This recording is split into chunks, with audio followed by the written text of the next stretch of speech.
This is Nightly Business Report with Bill Griffith and Sue Herrera. Trade truce. The U.S. and China agreed to an economic ceasefire and stocks take off. Turning point? From stocks to bonds to the auto market, investors are readjusting their outlooks to figure out what comes next. House hunters. Why the housing market may heat up this December in what is traditionally a cool month. Those stories and much more tonight on Nightly Business Report for this Monday, December the 3rd. And we do bid you a good evening, everybody, and welcome. Sue is off tonight. It was exactly what investors wanted to hear. The U.S. and China entered into a trade truce of sorts at this weekend's G20 summit in Buenos Aires. At the open of trading this morning, stocks took off, with Wall Street relieved, at least for now, that the frosty relations between the world's two largest economies are beginning to thaw. The Dow Jones Industrial Average rose 287 points today to 25,826. The Nasdaq was up 110, and the S&P 500 added 30. Both leaders committed to hammer out details over the next 90 days. For now, the U.S. will temporarily spare Beijing from increased tariffs that were planned to go into effect at the start of 2019. President Trump also tweeted this morning that China has agreed to cut tariffs on American-made cars, which we'll talk about in a moment. China, meantime, pledged to open its market to more U.S.-made goods. Treasury Secretary Steve Mnuchin today called this a good deal for the country and the economy. There was clearly a very genuine offer from President Xi to President Trump to make sure that they opened up their markets to U.S. companies. This will be the biggest single opportunity for economic growth for U.S. companies and U.S. workers. So I think this is a big difference. So what should investors expect in the days and weeks ahead? Well, Mike Santoli starts us off tonight. Stocks are clinging to slim gains for the year after rallying the past week on new clarity about interest rates and trade policy. Now, with just 4 weeks left in 2018, some Wall Street bulls are reaching back nearly a quarter of a century to make their case for a strong 2019. Several strategists are citing parallels between the market backdrop now and the year 1994. Both years saw stock indexes mostly range-bound, with two separate 10% corrections despite strong corporate earnings growth as the Fed lifted rates aggressively to head off inflation. Credit markets softened both years, and worries stirred about a slowdown. There was even a retaking of the House by the opposition party to a first-term president in 1994. This comparison is appealing to bullish investors because once the Fed signaled in late 94 that it was nearly done tightening, stocks took off, surging more than 30% in 1995, even as growth slowed, as corporate productivity soared, and inflation stayed benign. Of course, there are plenty of differences, too. We are now deeper into the economic and credit cycle than we were in late 1994. Stocks are less cheap now, and there's less room for company profit margins to expand at this point. Still, even though a 1994-95 replay might be close to a best-case scenario, that's not stopping the street's optimists from listening to those echoes from the early Clinton years. For Nightly Business Report, I'm Mike Santoli. For more on where stocks may be headed, we are joined now by Michael Lee. He's market strategist at Altium Wealth. Welcome, Mike. How are we doing? I think it's pretty clear that the 25% tariff was priced in this market. And when you don't get it, we get the market to rise today. Huh? Absolutely. We had low expectations going into the G20 meeting, and the deal that President Xi and President Trump came together with coming out of this was excellent news, and we saw that reflected in markets today. But there are still details to be worked out. I mean, we saw certain sectors that took off. Caterpillar was stronger. Automotive stocks were stronger today, and on those that you would expect. But there's still a lot of uncertainty about these groups, aren't there? Absolutely. I think this will be a long, drawn out, drag out, street fight of negotiators. But when it's this so complex and so long and so drawn out, any momentum is good momentum. And one side gives a little, another side gives a little. And slowly but surely, we move to a better place. And I believe resetting the cards on the table, opening up markets, more trade will be better for both countries in the long run. We've got 90 days, actually 120 days when you consider that the 90-day clock doesn't start till January 1st. What do you think the market does in the meantime? Barring any negative news or negative headlines that come out, I think it continues to strengthen as the underpinnings of the U.S. economy are extremely strong, and they tend to be improving, albeit at a slightly slower pace than this year over last year. So you're not worried about a slowdown of some kind going into 2019? I still think we're going to have robust growth, but I don't think it'll be as dramatic from 19 to 18 as it was 18 to 17. However, stocks can still perform extremely well under those circumstances. What about the groups that are rallying on this truce? The autos, the agriculturals, some of the industrials. Do you like those at these levels? Well, what I was really encouraged by today was the recovery in technology stocks. Those that have been badly beaten, badly bruised. Those have been the leaders for the last couple of years in this tremendous late-stage market rally we've had. And I was very encouraged to see the NASDAQ up significantly today. All right, very good. Mike Lee with Altium Wealth. Thanks for joining us tonight. Thanks for having me. Appreciate it very much. Elsewhere, economists, had called trade tensions with China a major obstacle to growth. What are they saying now? Steve Leisman takes a look. Wall Street and business executives welcomed the trade truce between China and the United States with a mix of relief that leaders had averted the worst for now, but also skepticism that a real deal could get done in 90 days. Quote, there is as yet little evidence that the two countries are on the same page on timetable and issues to be resolved, the investment bank Evercore ISI said in a report. It issued that report just hours after President Trump announced he had agreed with President Xi to hold off on new threatened American tariffs on Chinese goods. Executives at the Business Roundtable, which boasts some of the nation's biggest companies, said, we are hopeful this will lead to both important reforms in China and a de-escalation in trade tensions. Many saw the 90-day timetable as ambitious and doubted something substantive could actually be accomplished. Goldman Sachs estimated, quote, perhaps a 20% probability of a comprehensive deal over the next 3 months. On the plus side, Morgan Stanley believed the agreement offered some upside to global growth, especially in China. But better growth also could mean more interest rate hikes. And some economists said just the reduction in trade tension was enough to put another rate hike in play for as early as March 2019. Analysts fundamentally held two opposing views. First, that the weekend deal served as a sign that both leaders now see further escalation in tariffs helps neither side and could now be permanently off the table. Second, though, with two sides so far apart on basic issues that 90 days from now, when a deal isn't done, the world will be right back on the brink of a U.S.-China trade war. For Nightly Business Report, I'm Steve Leisman.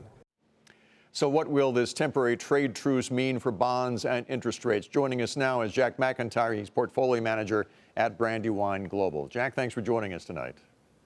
It's my pleasure. I don't want to be too wonky about this, but if this is good for growth, as Secretary Mnuchin suggests, you would imagine that interest rates would go up. Short-term interest rates did go up today, but long-term rates went down, and that usually happens when the market's expecting a slower economy. What happened today? So the bond market, I think, is expecting not necessarily a slower economy, but lower inflation. So if we are really making progress on the tariffs, we're not going to go from 10% to 25%. That means that we're not going to see higher prices, and I think that kind of was one of the factors that helped the bond market today. And, okay, good point. What do you think then happens now, as we were talking about the stock market between now and that 90-day period in March when we hopefully get a deal? What do you expect interest rates to do? So I think unlike your prior guest, I think the U.S. economy it's slowing. Not recession, but it's slowing. It's going to go from 3.5% growth to maybe 2.5%. But more importantly, I think inflation is going to remain tame. I think the shape of the yield curve, where longer dated rates are getting to be either at or below short rates, that's a sign that, hey, inflation isn't a concern. You could almost set the stage for, and I hate to say it, but maybe a little bit of a Goldilocks scenario. You get okay growth without inflation. Fed doesn't have to tighten. That's a good environment for bonds, for equities as well. But the Fed is expected to tighten this month. And now, as Steve Leisman was just reporting, economists are expecting maybe another rate increase as soon as March. What do you think? I agree. I think they're going to tighten this month. I am in the camp. I think it's going to be what I sort of describe as a dovish tightening, meaning they're going to tighten.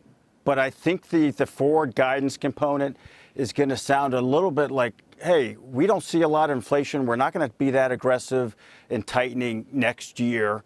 And again, I think that's going to be a pretty good backdrop for financial assets in general. And quickly, before we go, some of the riskiest of the bonds out there, the high-yielding bonds, what do they do now that we've got a trade truce going on here?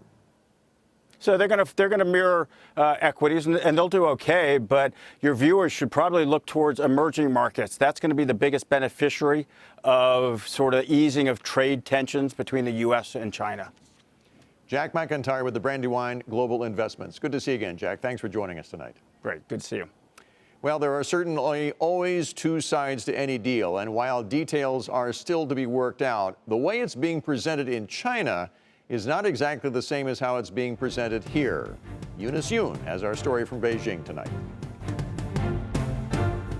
Chinese and American negotiators are now expected to meet in the coming weeks to work out unresolved issues. At a regular press briefing, the foreign ministry said the economic teams would work towards removing all tariffs as instructed by President Trump and President Xi. The eventual removal of all tariffs is one outcome being played up in China, but not mentioned by the White House. From the White House's readout, the talks will address what the U.S. feels are China's unfair trade practices, forced technology transfers, non-tariff barriers, and cyber theft.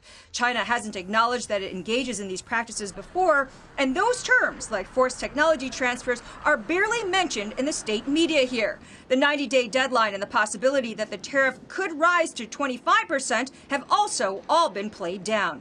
The state press says the discussions instead will focus on opening up China's markets and boosting imports based on the needs of the Chinese market and its people. The different interpretations are raising questions as to just how much the two sides can achieve if they don't see eye to eye on what the problems are. Some other updates on the trade deal: Qualcomm dismissed the idea the NXP takeover could be revived, and on President Trump's tweet on China reducing car tariffs, the foreign ministry said the two sides have reached mutual agreement in areas like tariffs, but didn't give any detail. Where the two sides do see eye to eye, that the meeting was a success. One executive put it this way to me: that means that we are not in a Cold War, at least not yet. For Nightly Business Report, I'm Eunice Yoon in Beijing.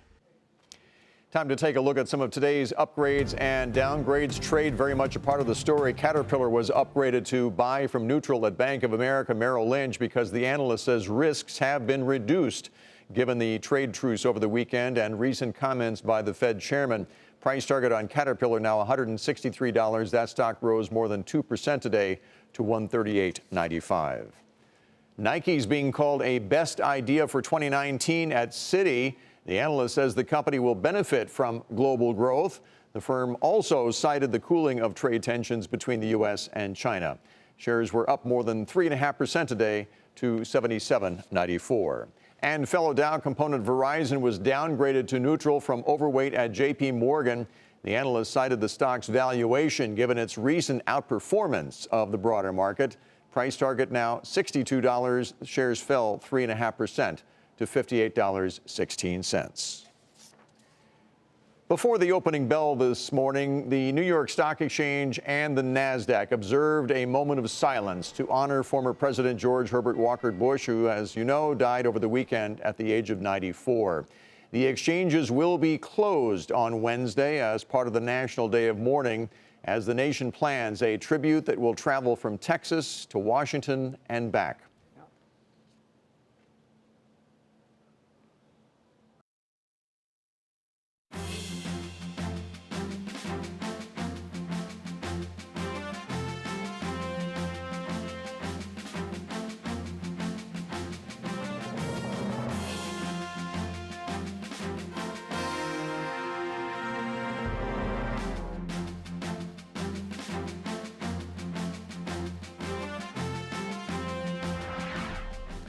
Congressional Republicans in Washington are now considering a 2-week stopgap funding bill ahead of Friday night's deadline in order to avert a partial government shutdown. A major issue that has yet to be resolved, though, is funding for President Trump's border wall, and meetings that were scheduled for this week to discuss that impasse have now been postponed because of the memorial observances for former President Bush.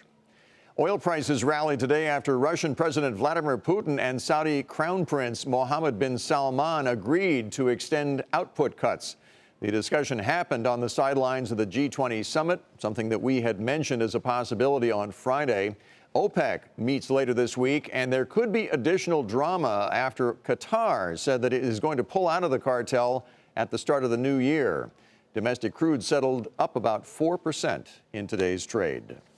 Auto stocks revved higher as well today following word that China is expected to lower tariffs on American-made vehicles. And earlier today, November auto sales reports showed U.S. consumers continue to buy new models at a healthy pace as well. Phil LeBeau has more. On assembly lines from South Carolina to Alabama to California, the expected reduction in auto tariffs in China is welcome news. Over the weekend, President Trump tweeted, China has agreed to reduce and remove tariffs on cars coming into China from the U.S. Currently, the tariff is 40%. If the Chinese government does cut the tax on U.S.-built vehicles, it's expected to drop down to 15%. In theory, that should mean BMW and Mercedes-Benz will see continued demand in China for the SUVs they ship from plants in the southern U.S. The German automakers are the two largest auto exporters from the U.S. to China. Meanwhile, a lower tariff should also spark greater sales in China for Tesla. China is the world's largest market for electric vehicles, and since the country raised its U.S. auto tariff 3 months ago, there have been reports Tesla has seen slower sales. The China trade truce comes as automakers post November sales that show Americans are still in a buying mood, especially when it comes to trucks and SUVs. Fiat Chrysler, thanks to the Jeep brand, saw sales jump 17% last month, well ahead of other automakers who are facing tough comparisons with November of last year. Overall, 2018 sales are on track to top 17 million vehicles, a record 4-year stretch for the U.S. auto industry. That strength is expected to continue through the end of the year, especially as automakers and dealers push holiday and year-end sales promotions to bring more buyers into the showroom. Phil LeBeau, Nightly Business Report, Chicago. Let's turn to Carl Brower now to talk more about the trade truce and what it means for the automotive industry. He's executive analyst at Kelley Blue Book. Carl, welcome back. Good to see you. Great to be on with you. As it happens, I was speaking today with a soybean farmer in North Dakota, and he was pointing out that it's great that they want to lower tariffs and things, but he needs to know when that's going to happen because they have to make plans that go out much longer than 90 days. And the automotive industry is certainly in the same boat, aren't they? That's exactly correct. And that's what really makes these kind of international issues and questions really tough for them, because the auto industry operates on a very long time frame. Plans they make today can take 3 years to reach fruition. And if things happen in those 3 years, 2 years that upset what they're going to do today, it makes things very tough. So this level of insecurity or uncertainty about what's going to happen on their tariffs and their costs and materials, that's tough to plan around. It really kind of slows them down. But we are 3 months out from when Chinese did raise some tariffs. And I wonder what the U.S. automotive industry has done in the meantime to deal with that. And that's kind of the point, is I don't think there was much they really could do. That kind of time frame is tough to make big changes for, especially if they think that it could go back the other way. The amount of time it would take them to start to, look at new supply chains or new production options, or even certainly long-term product planning, that they wouldn't really want to make a change in that time period, especially if there's reason to believe it could go back and that the tariffs could come back down. But that's the tough part. It can't keep, having a couple months of this, and now we've got 3 months of kind of a truce, right, but we don't know what's going to happen at the end of that 3 months. They're just kind of stuck the whole time. There is still a disagreement on exactly where tariffs are going to land eventually. As our reporter just mentioned, maybe 15% is where they remain at some point. But Larry Kudlow, the chief economic advisor of the White House, said today they could conceivably go to zero. What do you think is going to happen? There's a lot of benefit from both countries to come to agreement on this. And I think there's a sense that it's been an imbalance. Certainly the tariff amounts have been quite drastically different between the U.S. and China for some time. And I think there's going to be a real desire to come to an agreement that both nations can be happy with, or at least satisfied with, and that they can depend on for an extended period. That will allow both nations' industries to start planning and knowing what they're going to be dealing with for the years to come. And a lot more to come in the meantime. Carl, thanks again for joining us. Carl Brower with Kelley Blue Book joining us tonight. A local TV takeover, and that's where we begin tonight's market focus with Nexstar buying Tribune Media for more than $4 billion. That deal creates the largest operator of local television stations in the country. Back in August, Sinclair Broadcasting planned to buy Tribune, but then canceled that deal. Wall Street apparently likes this new deal, though. Shares of Tribune soared by 11% to $44.98, and Nexstar was up more than 6% to $88.32. GlaxoSmithKline is buying cancer drug maker Tesaro for about $5 billion. Glaxo says the deal will strengthen its oncology pipeline and push the company further into the competitive drug market. Tesaro rallied 58% today to $73.50, while Glaxo fell more than 7% to $38.61. And as Eunice Yoon mentioned earlier, Qualcomm said today that a deal to buy NXP Semiconductor remains dead. Last July, Qualcomm abandoned its $44 billion bid for NXP after failing to secure approval from Chinese government officials. But after the G20 summit over the weekend, the White House suggested that China could reverse itself and approve that deal. But Qualcomm executives said today they are no longer interested. Shares of Qualcomm were up 1% to $59.14, while NXP was up more than 2% to $85.67. Cigarette maker Altria is reportedly in talks to acquire Canadian cannabis producer Cronos. According to CNBC, the company is looking to diversify beyond traditional smokers. Just last week, Altria announced a significant minority stake it was taking in e-cigarette company Juul. Cronos shares jumped by 11% today to $10.17, while Altria shares were up 1% to $55.73. Coming up, it may be getting colder outside, but the housing market is heating up for buyers.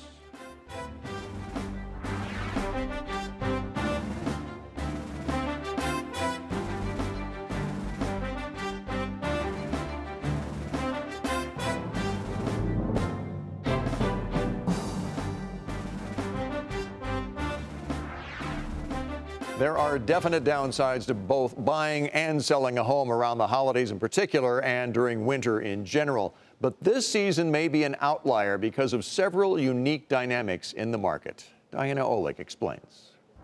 Welcome. Come see a great house. At a Sunday open house in the suburbs of Chicago. Everybody likes the fireplace on a cold day. On a cold day, that's...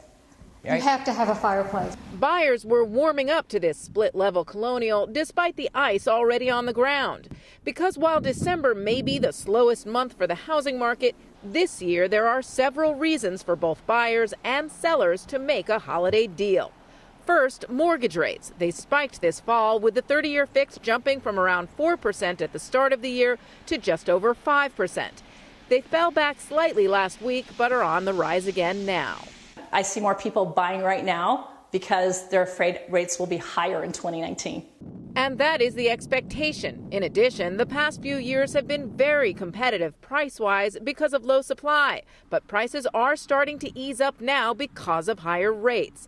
Add that to the fact that homes sold in February, which were deals signed in December and January, usually have a median sale price of about 18% less than the market peak in June, according to RE/MAX.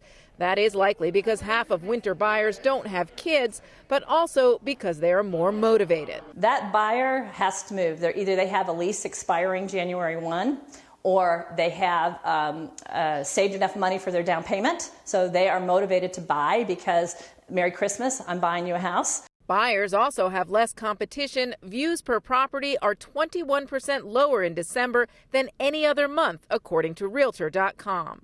December does have the fewest new listings of any month, but that's a plus for sellers because it means less competition from the neighbors. For Nightly Business Report, I'm Diana Olick in Washington. And to read more about this year's winter housing market, you can head to our website at nbr.com. That is the Nightly Business Report for tonight. I'm Bill Griffith. Thanks so much for joining us. Have a great evening. We'll see you tomorrow.